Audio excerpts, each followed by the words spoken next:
In 2011, I moved to a college in Colorado during the winter for my master's degree in psychology. The school had a really good program, and a master's was mandatory for my career. My financial aid covered housing, and I had a single dorm that sat right on the edge of campus. Most of my classmates were nice, and my professors were some of the best, especially at an Ivy League school. Mid-semester, I had my midterm coming up and had a lot of homework to do. Living in a one-bedroom dorm with basically no friends, I decided that I'd take a walk to the woods beside the dorms. It was nicknamed Jordan's Forest. I still don't know who Jordan was or why it was called that, but a lot of students would commonly go there to smoke and stuff. I was never into that and hoped for a moment to myself with nobody around. So anyway, there I am, heading down the trail, keeping to myself when I decide to sit down by the old fountain hidden deeper into the woods. Apparently the fountain used to belong to a fraternity at one point. However, I guess they haven't used it in a while, as the fountain was hanging by a thread and appeared to have been unkept for years. As I'm sitting by the fountain, just reflecting on life, I hear footsteps in the snow from behind me. I turn around, and standing there is a man with a jacket and hat on. He gives me a friendly gesture as a way to say hello, and me, being the shy person I was, gave him a quick smile. He then comes up to me and introduced himself as Doug.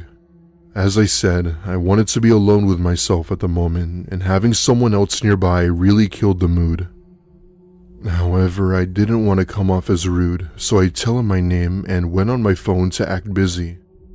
Right away, something seemed off about him, and he didn't exactly look like a college student.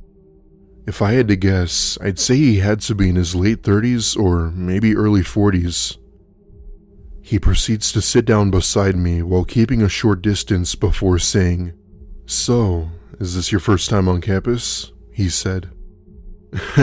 "Yeah, I just started my master's," I said. He looks at me with a smirk and says, "Oh, I see. Well, you'll love it here. You seem so young and bright. You do fine." I thank him for the compliment and tend to my phone to try and talk to him the least I could, hoping he'd get the hint. After some minor small talk, I finally say it's getting colder and that I was gonna head back to my dorm. As I'm walking away, I could just feel his eyes glued to the back of me, and the minute I turned around, I saw him staring at me. It wasn't until then where I started walking a little faster, hoping he wasn't following me. When I created a safe enough distance, I checked behind me once more and didn't see him. I breathed a sigh of relief and entered my dorm to continue studying for my midterm. However, as I was studying, I couldn't stop thinking about that man. I'm not one to be judgmental or anything, but he didn't strike me as a student at all. I'm not saying older people don't go back to school, they do, but there was indeed something off about him. I studied for another 2 hours or so when I decide to call it there and settle in for the night. I freshen up in the shower when my friend from my homestay calls me via FaceTime. This is someone who I haven't spoken to in weeks, so I step out of the shower with my robe on and gladly answer it. She was mentioning about how she got a new job and how she just moved in with her boyfriend. Basically, a bunch of life stuff. We're talking on the phone for a good hour or so when I decide to lean my phone against some books so the camera is on me. She continues her story and such when she suddenly stops mid-sentence and looks at me strangely. When I ask her what was wrong, she says that there's someone looking into my room from the window. My blood ran cold and I turn around and see what I can only describe as Doug peeking through my window. The second he spots me, he ducks down out of view. I begin telling my friend that I had met this man earlier and didn't know who he was. She recommended I call campus security, and I did just that. I even had my friend still on the phone with me as a way to make me feel like I was with someone. As I'm on the phone with security, I hear my doorknob start to move and someone trying to open it. Thankfully it was locked, but I'll never forget the voice Doug made while trying to open my door. It was this low and gravelly voice, telling me that he could easily break this door down with one kick. I'll admit, I started to shed tears right then, just wanting security to get here. When they did, they had arrived with police who then placed him under arrest. Turns out Doug had actually been a student here once and has since been homeless for over 5 years. His girlfriend died while they were both in school and had chose to live near campus as a way to cope, as this was the last memory of her and him together. I will say I did feel some sympathy for him, but I couldn't allow him to continue what he did to me to others. Up until recently, he was released from prison for good behavior, and the university has since banned him from being on campus grounds. I graduated with honors a year later, and I haven't returned to campus since. I'm a 27-year-old male now, but the story takes place when I was around 14 or so. I lived in North Carolina, and I've lived there my whole life, even when this happened. I'm not a huge guy by any means, so at 14, I was thin as a toothpick with little to no muscle. This will be important in the story later. The following events took place around early December of 2011. It was late at night in Raleigh, North Carolina, and I was home alone. My mom was working in urgent care that night, and my dad was out of state on a business trip for work. Seeing as my mom worked late, I had the house to myself, and with it being winter break, I spent most of my night playing video games. Everything from COD all the way to Minecraft. After playing for quite some time, I take a look at the time and see that it's well past 9 p.m. Me, being the skinny kid I was, decided to head downstairs and fix myself a snack. As I'm heating up my food, I looked to my left and noticed the door that led into the basement was open. Now, my family is very strict when it came to leaving doors open, and I always made sure to close them. Mind you, I rarely go into the basement, so I was surprised that my parents left it open. Having OCD myself, I prefer things organized, so I went over to close the door when my heart sank. I almost didn't notice it, but at the end of the stairs was a black figure sitting on the bottom step. By some stupid luck, he was facing the other way, so he didn't see me. I felt my heart legitimately sink into the pit of my stomach as I realized what was happening. While I didn't see their face, I did see the back of them. They appeared to be male and wore torn clothing with gray, messy hair. With not many options to choose from, I run upstairs and hide under my bed, not making a sound. I didn't have a cell phone at the time, and I sure as hell wasn't going into the kitchen to get the home phone. With nothing to do, I just stayed in my room, hiding under my bed, when I hear footsteps coming up the basement stairs. At this point, I knew whoever this person was knew I was here. In my innocent 14-year-old head, I prayed he would just leave if he knew there was someone else here. However, that simply wasn't the case. Instead of accepting that there was someone else here, he took it a step further and proceeded to walk upstairs to my room. I hear him coming, and I come up from under my bed, with my mind racing on what to do. Now, this is where my lack of strength comes into play. I was trapped in my room, I didn't have a weapon, and I wasn't sure what this person was capable of doing. With no other option, I go to my window and attempt to open it as a way to escape. However, the cold weather from outside made it more difficult for me to open the window as the frame was basically frozen. All the while, I'm trying to get it open, and I hear the footsteps walk up the stairs and stop at my door. He then proceeds to knock, followed by him mumbling something I couldn't understand. What freaked me out the most about this was the way he knocked. It was slow and steady, almost as if he were trying to intimidate me somehow. He tried twisting the doorknob, but it didn't budge, as I had thankfully remembered to lock it. In that moment, I had a hard time getting the window open when I suddenly hear a loud bang and see my door is now open. At that point, I pushed the window with all my strength and finally managed to get it open. I took that chance to climb out, and as I did, I caught a glimpse of the man's face before falling to the snow below.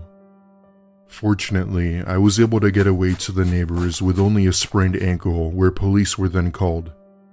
While the neighbors were nice, they let me call the police myself as they didn't want to get involved. A bit strange, I thought, but I could understand why. The police were very patient with me, but even after searching the house, they were unable to find him.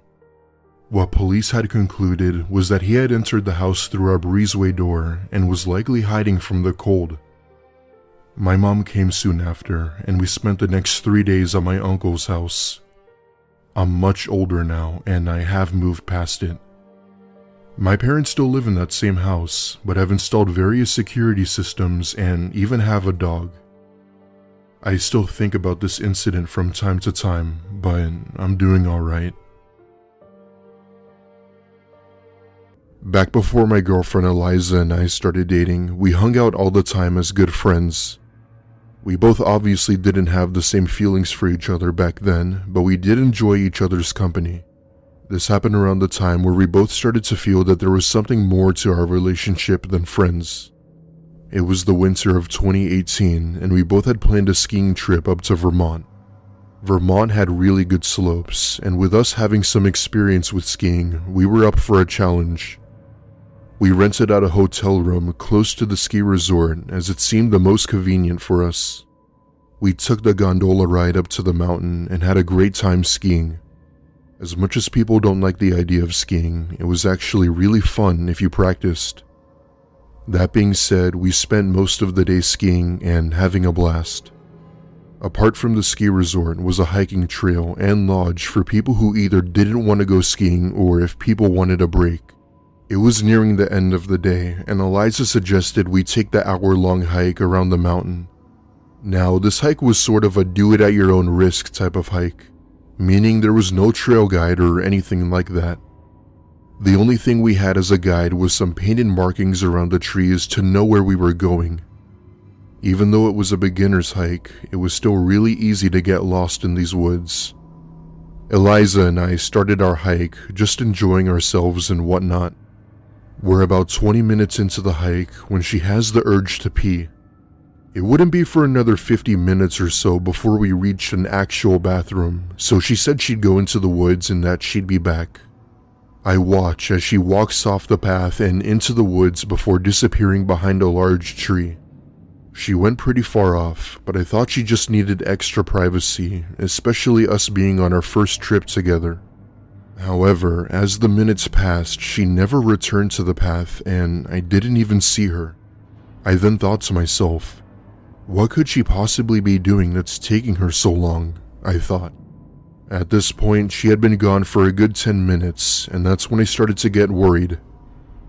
I step out of the trail and follow her footpath to try and find out where she went.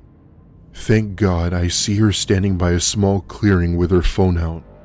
Then she motions for me to go to her. When I walk up to her, I see what she stopped for. In this small clearing was what I could only describe as huge bones. Maybe bear, maybe horse, I don't know. The majority of the bones were organized in circles, and even some formed into a teepee of sorts. There were also some smaller bones hanging from trees by some string. I asked Eliza what the hell this was. As expected, she didn't know, and we began to wonder if the resort knew about this. There was also what appeared to be a half-formed humanoid snowman type sculpture next to the bones, indicating that someone had recently been here. All of a sudden, we both began to get a strange feeling that we were being watched, and we got out of there ASAP. We were not going to stick around to find out who or what made this, as it didn't strike me as anything good. We told the resort, but we never heard anything back from them after our trip. In the off chance that the bones were fake, it could have very well been someone easily pranking us. However, I'm not sure if I believe that.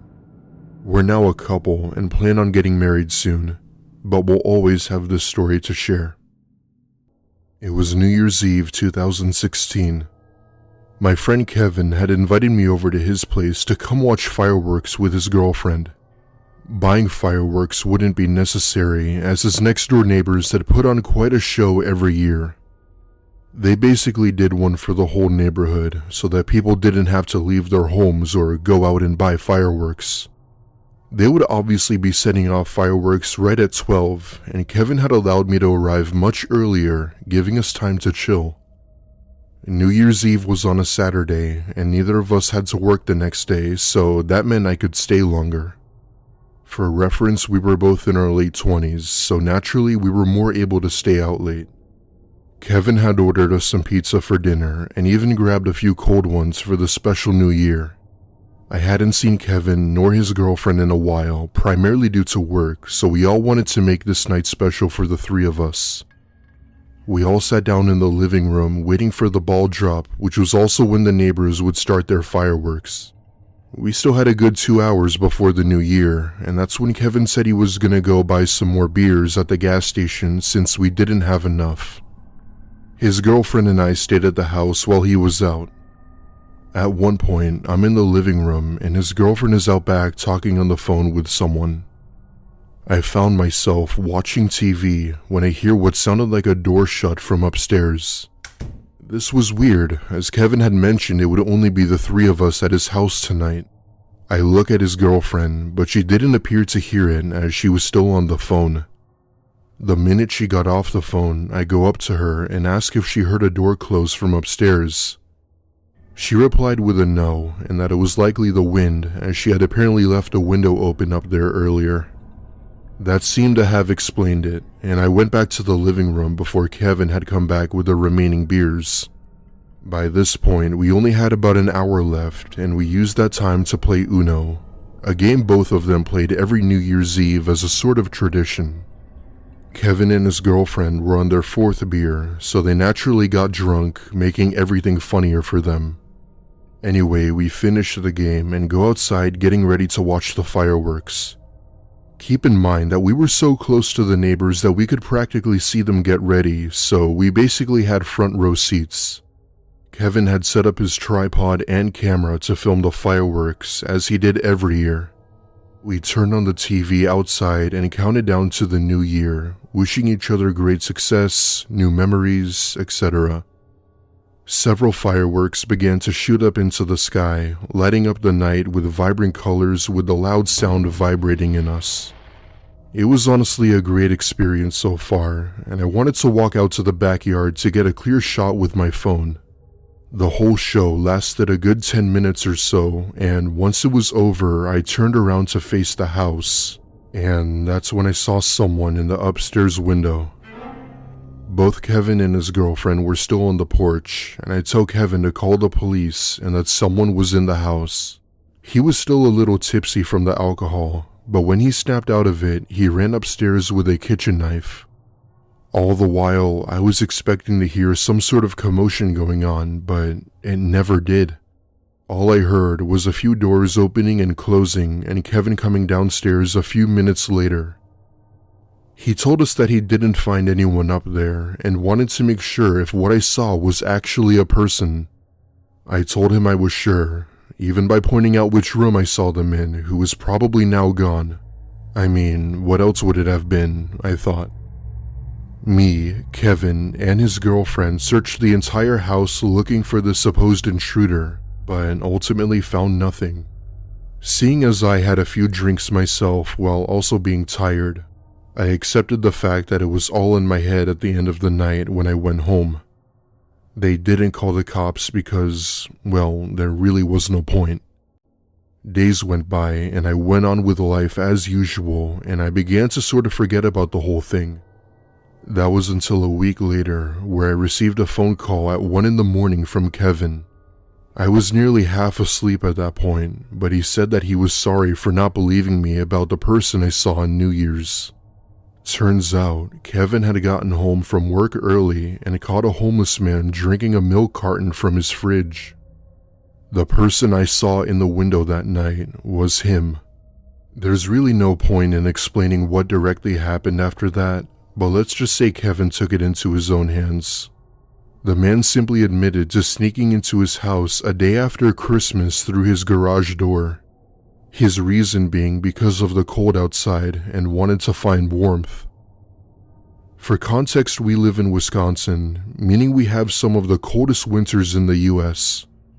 He was arrested and taken in, which according to Kevin didn't seem like the worst idea, as at least he'd have food and a bed. The most disturbing part, however, was that he was caught with 2 pairs of Kevin's girlfriend's underwear in his pocket. I'm guessing this was the reason as to what made Kevin did what he had to, I don't know. Kevin and I are still friends till this day, but had broken up with his girlfriend for reasons I won't go into. However, every year we still look back on this incident and will continue to do so for what may be the rest of our lives.